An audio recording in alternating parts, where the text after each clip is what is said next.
তো নমস্কার বন্ধুরা, আপনাদের প্রত্যেকে স্বাগত আমাদের আরো একটা নতুন ভিডিওতে। আজকের ভিডিওতে যে টপিকটা নিয়ে আপনাদের সাথে কথা বলা হবে সেটা হচ্ছে আপনারা যারা যারা নেটওয়ার্ক মার্কেটিং কোম্পানিতে কাজ করছেন। দেখুন, আজকে যদি বলা যায় 2026 সাল, এই 2026 সালে দাঁড়িয়ে কি করে আপনি আপনার বিজনেসটাকে আরো বড় করতে পারবেন।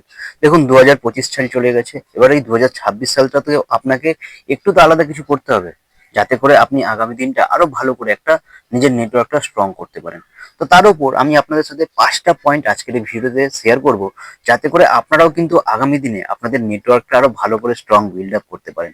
তো যাই হোক, চলুন আর দেরি না করে আজকের ভিডিওটা শুরু করা যাক। তো দেখুন, এখানে প্রথম যে পয়েন্টটা আপনাদের সাথে শেয়ার করতে চাইবো, আপনারা যদি নিজের নেটওয়ার্কটাকে স্ট্রং করতে চাইছেন, তাহলে আপনাকে প্রথম যে 3টে মাস, অর্থাৎ জানুয়ারি, ফেব্রুয়ারি এবং মার্চ, এই যে 3টে মাস আপনি যেটা দেখছেন, এই 3টে মাসকে আপনার কিন্তু খুব বেশি গুরুত্ব দিতে হবে। এই 3টে মাসের রোজের আপনাকে কিন্তু রুটিন সেট করতে হবে যে আপনি কাকে ইনভাইটিং